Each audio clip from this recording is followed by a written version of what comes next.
Bonjour à tous et bienvenue à Catch Club. On se retrouve pour le résultat de Raw du 24 juillet 2023 et hier soir on a de nouveaux matchs qui ont été confirmés pour SummerSlam. On avait également la signature de contrat entre Seth Rollins et Finn Balor et on a deux superstars qui sont potentiellement blessés. Donc c'est parti, le show démarre avec les membres de Judgment Day, Rhea Ripley, Finn Balor et Damian Priest qui sont dans le ring. Et là, il nous passe une petite vidéo à la gloire de Dominic Mysterio. Et donc, il nous présente le nouveau champion nord-américain, Dirty Dominic. Donc, Dominic monte sur le ring pour rejoindre les autres membres de Judgment Day, mais rapidement, ils sont interrompus par les champions par équipe Kevin Owens et Sami Zayn. Et directement, vous avez Kevin Owens qui s'énerve en disant que personne ne veut écouter parler le gars avec le mulet là. Mais attention, Dominic s'énerve et il ne veut pas qu'on lui manque de respect. Sauf que Sami Zayn répond que si, on va lui manquer de respect, parce qu'en fait personne ne le respecte. Mais Sami Zayn ajoute que Dominic pourrait mériter un petit peu de respect ce soir s'il accepte d'affronter Sami Zayn. Et au passage, Sami Zayn nous rappelle que la semaine dernière, Judgment Day s'est plaint en disant qu'il voulait un match pour les titres par équipe, et au final, ils l'ont eu. Donc Sami Zayn dit que cette semaine c'est un petit peu le moment de rendre l'appareil. Et Sami Zayn tente un petit peu de piquer Dom Dom en lui disant que s'il est un vrai champion, alors il mettra son titre en jeu ce soir. Et là, Dom Dom n'a pas l'air méga chaud, mais c'est Rhea Ripley qui répond, et Rhea Ripley accepte, alors que Dominic n'avait pas l'air totalement d'accord, et on peut le voir un petit peu en mode « Mamie, pourquoi t'as fait ça ?» Ensuite, on enchaîne avec Becky Lynch contre Zoey Stark, accompagnée par Trish Stratus, et pour rappel, si Becky Lynch perd le match, alors elle doit se mettre à genoux et dire « Merci Trish », et elle doit également se tatouer Merci Trish sur le torse. Mais par contre, si Becky Lynch remporte le match, alors elle affrontera bien Trish Stratus à SummerSlam. Mais du coup, forcément, Trish Stratus était aux abords du ring pendant le match, donc forcément, elle est intervenue.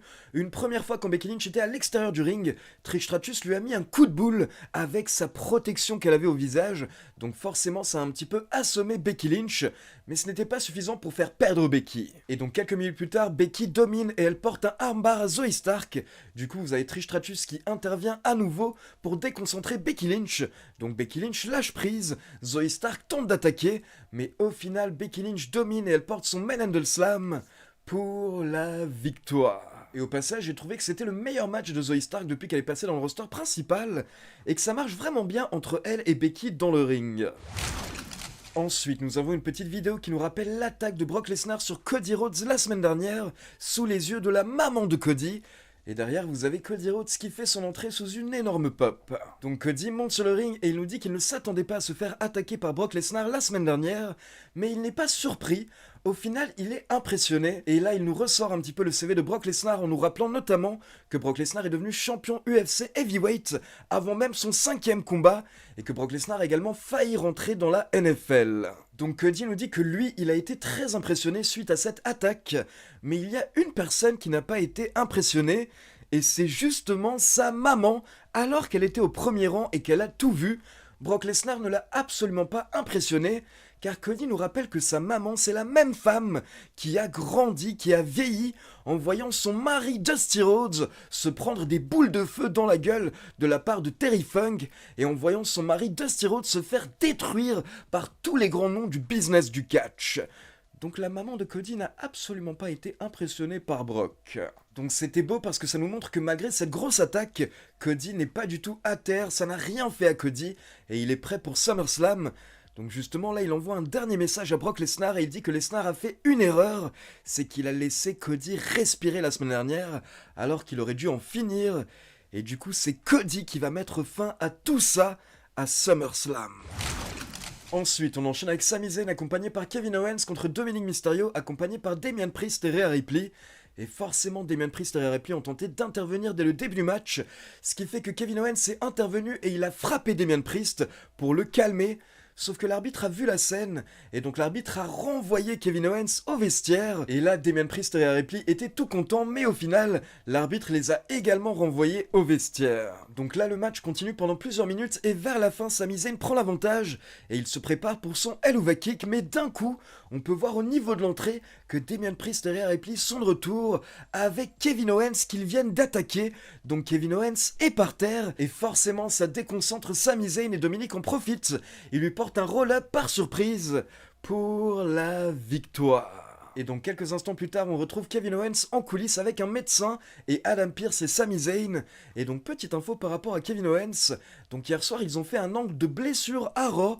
Mais en fait, c'est pour couvrir une vraie blessure, car apparemment, d'après Fightful, Kevin Owens s'est récemment blessé, on ne sait pas quand exactement, mais en tout cas, apparemment, Kevin Owens s'est blessé récemment. Et donc la WWE a voulu mettre ce petit angle en place hier soir, au cas où Kevin Owens pourrait être absent lors des prochaines semaines. Mais Fightful a bien précisé qu'à l'heure actuelle, nous n'avons pas de détails sur la blessure exacte de Kevin Owens et la gravité de sa blessure. Puis dans un autre coin des coulisses, on retrouve Nakamura qui est rejoint par Tommaso Ciampa.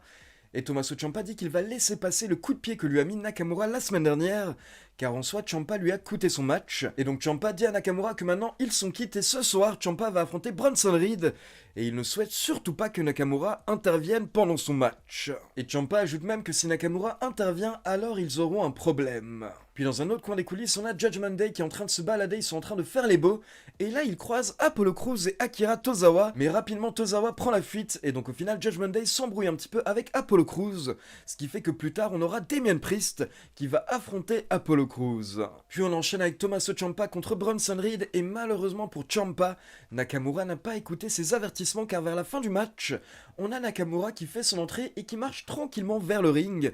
Donc là Ciampa est énervé, il sort du ring pour confronter Nakamura, mais Bronson Reed en profite également pour sortir du ring et il fonce dans Tommaso Ciampa, il l'explose, puis il ramène Ciampa dans le ring et il lui porte son finisher, le Tsunami Splash, pour la victoire. Puis on retourne en coulisses pour une petite promo de Liv Morgan qui va affronter Rhea Ripley ce soir. Et Liv Morgan nous précise d'abord que suite à l'attaque de la semaine dernière, Raquel Rodriguez est blessée, mais elle sera bientôt de retour pour s'occuper de Rhea Ripley. Puis Liv Morgan s'en va, mais là nous avons Sonya Deville et Chelsea Green qui débarquent, et elles se plaignent car elles disent que c'est elles les championnes par équipe, donc c'est elles qui devraient être interviewées, et elles commencent également un petit peu à se plaindre de Rhea Ripley, mais d'un coup, la championne de Raw est juste à côté, donc là Chelsea Green et Sonya Deville font comme si elles n'avaient rien dit, et elles s'en vont. Puis vous avez Rhea Ripley qui a l'air très énervée, et elle dit qu'elle avait demandé à Raquel Rodriguez et Liv Morgan d'arrêter de se mêler de son business, mais elles n'ont pas arrêté, donc Rhea Ripley était obligée de faire ce qu'elle a fait. Rhea Ripley nous dit qu'elle s'est débarrassée de Raquel Rodriguez la semaine dernière, et elle va se débarrasser de Liv Morgan une bonne fois pour toutes, ce soir. Donc justement, on enchaîne avec le match et Liv Morgan fait son entrée, mais directement, pendant qu'elle fait son entrée, elle est attaquée par derrière par Rhea Ripley. Et donc au final, on n'a jamais eu de match. À la place, on a Rhea Ripley qui s'est acharnée sur Liv Morgan pendant plusieurs minutes, notamment sur le bras gauche et l'épaule de Liv Morgan. Et à un moment, Rhea Ripley est même allée chercher une chaise, et elle a placé le bras de Liv Morgan dans la chaise, et elle a stompé la chaise. Donc encore un gros segment blessure hier soir avec Liv Morgan cette fois-ci. Et quelques instants plus tard, on retrouve Liv Morgan en coulisses avec le médecin et Adam Pearce. Et pour info par rapport à Liv Morgan, apparemment, on pourrait être sur la même situation que Kevin Owens, car d'après plusieurs médias américains, la semaine dernière, après Raw, Liv Morgan a été aperçue en sortant de l'arène avec une protection au bras gauche. Et donc depuis la semaine dernière, certains médias américains supposent que Liv Morgan pourrait être potentiellement blessée. Et donc d'après certains médias américains, c'est peut-être pour cette raison que hier soir la WWE a mis cet angle de blessure en place afin de potentiellement expliquer la future absence de Liv Morgan si jamais elle doit prendre quelques semaines de repos. Donc que ce soit pour Liv Morgan ou pour Kevin Owens, on attend des mises à jour et je vous tiendrai au courant dans la prochaine vidéo news. Puis toujours en coulisses, on retrouve la Alpha Academy et notamment Chad Gable qui est très énervé d'avoir perdu le Viking Rules match. Et il nous dit que de toute manière, les règles Vikings c'était n'importe quoi. Et du coup, il propose un Academy Rules match aux Viking Raiders. Et ensuite, vous avez également Maxime Dupri qui était très énervée et elle dit à Valhalla que personne ne l'a fait passer à travers une table. Donc Maxime Dupri challenge Valhalla à un match la semaine prochaine. Et pour info, un peu plus tard, on a eu la réponse des Viking Raiders et Valhalla a accepté. Puis nous avons Ricochet qui fait son entrée directement, il demande à Logan Paul de le rejoindre. Il dit qu'il sait que Logan Paul n'était pas en coulisses, car les coulisses sont remplies de superstars qui ne supportent pas Logan Paul. Donc forcément Logan Paul ne traîne pas en coulisses. Et Ricochet nous dit également que Logan Paul ne mérite pas d'être ici, il n'appartient pas à l'univers de la WWE. Et ce n'est pas parce qu'il est mauvais, car clairement Logan Paul a prouvé qu'il est plutôt bon. À chaque fois qu'il monte dans le ring, c'est plutôt spécial. Mais c'est tout simplement parce que c'est une petite merde, un petit arrogant dont personne n'a rien à foutre. Et c'est une merde qui ne respecte pas le business et qui ne respecte pas les autres superstars. Et donc là, Ricochet s'emballe et il challenge Logan Paul à un match à SummerSlam. Mais d'un coup, vous avez Logan Paul qui sort de nulle part et qui attaque Ricochet par derrière. Et là j'ai adoré la petite scène car vous avez Logan Paul qui sort son phone, il commence à se filmer et il dit qu'il accepte le challenge de Ricochet, il fait le beau, mais d'un coup vous avez Ricochet qui se relève et il super kick Logan Paul, puis il lui porte un standing shooting star press. Et ce qui était magnifique, c'est que pendant toute la scène, Logan Paul a continué à filmer alors qu'il est en train de se prendre toutes ses prises. Puis on enchaîne avec Damien Priest contre Apollo Crews, et là il n'y a pas eu d'intervention, c'était clairement un match pour mettre en avant Damien Priest, qui a rapidement remporté le match en moins de 4 minutes avec son chokeslam. Puis on enchaîne avec un face-à-face, donc on a les membres de Imperium dans le ring, et ils sont rejoints par Drew McIntyre. McIntyre nous dit qu'il a entendu tout ce que Gunther a dit la semaine dernière, notamment le fait que Gunther va se débarrasser de McIntyre. Et McIntyre dit qu'il est là, il est prêt, il est en tenue, donc pourquoi pas avoir le match tout de suite. Et là Gunther commence à y réfléchir, il est potentiellement intéressé, mais au final il nous dit pas du tout, il faisait semblant, et il nous dit qu'il ne défendrait jamais son titre intercontinental devant ces dégénérés à Tampa. Puis Gunther nous dit qu'il comprend pourquoi est-ce que les fans de Tampa et McIntyre ont une si bonne connexion.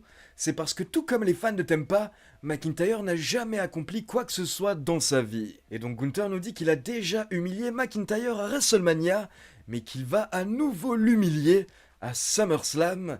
Et donc le match entre McIntyre et Gunther est confirmé. Mais McIntyre nous rappelle qu'à WrestleMania c'était un match à 3 et cette fois-ci ce sera 1 contre 1. Donc il nous garantit qu'il va récupérer le titre intercontinental. Mais là vous avez Kaiser qui intervient. Il en a marre d'entendre McIntyre parler, donc il engueule McIntyre. Ludwig Kaiser nous dit qu'il en a marre d'entendre McIntyre manquer de respect à Gunther. Et là, ce qui était intéressant, c'est que McIntyre répond en disant qu'en soi, il aime bien Ludwig Kaiser, et il trouve même que c'est Ludwig Kaiser qui devrait être le leader d'Imperium. Et donc là, on a Ludwig Kaiser et Gunther qui se regardent un petit peu chelou pendant quelques instants, et Gunther qui fait non, mais là, McIntyre, il raconte des conneries. Et donc au final, McIntyre nous dit que si Gunther ne veut pas se battre ce soir, alors pourquoi pas avoir un petit match entre McIntyre contre Kaiser, et au final, les membres d'Imperium acceptent.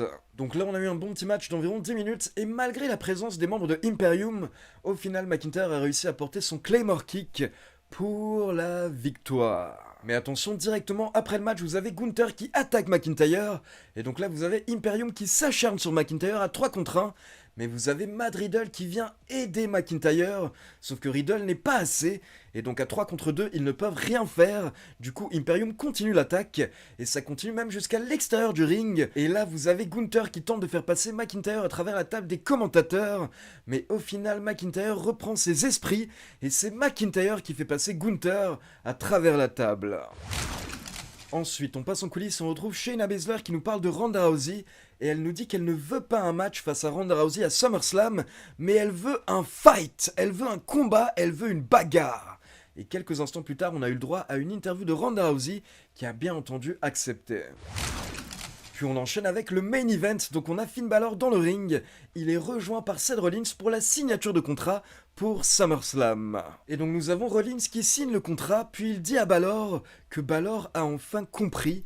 Balor a compris que quoi qu'il arrive, il va perdre à SummerSlam, et SummerSlam sera une soirée horrible pour lui car même s'il bat Rollins, son règne sera encore plus court que son règne en tant que champion universel, car s'il bat Rollins, eh bien Damien Priest va encaisser sa mallette Money in the Bank sur Balor à SummerSlam pour lui prendre son titre. Donc en gros, Seth Rollins nous explique que si Finn Balor perd à SummerSlam, alors il aura perdu. Mais si Finn Balor gagne à SummerSlam, eh bien au final il perdra tout de même à cause de Damien Priest. Et Rollins insiste en disant à Finn Balor qu'il sait très bien que c'est la vérité, car si Finn Balor était à la place de Damien Priest, il ferait exactement la même chose. Et donc Seth Rollins nous dit qu'à SummerSlam nous n'aurons pas le couronnement de Judgment Day, mais nous assisterons à la fin de Judgment Day. Et là on peut voir Finn Balor qui doute pendant un instant, mais au final il sourit, il se met même à rire, il signe le contrat et il dit à Rollins que Rollins pense avoir tout compris. Rollins pense qu'il gère, qu'il dirigera, mais la vérité c'est que dorénavant c'est Judgment Day qui dirigera et qui dirige la WWE. Et là en même temps pendant le speech de Balor, vous avez les membres de Judgment Day qui sont en train d'arriver vers le ring à travers la foule, et donc rapidement ils entourent le ring et ils entourent Rollins. Et donc Finn Balor nous dit qu'à SummerSlam, il va faire de Seth Rollins sa bitch. Et là, vous avez tous les membres de Judgment Day qui attaquent Seth Rollins. Vous avez même Damien Priest qui frappe Rollins avec sa mallette Money in the Bank. Et d'un coup, vous avez Finn Balor et Priest qui sont côte à côte avec la mallette. Et là, pendant un moment, c'est très tendu entre les deux.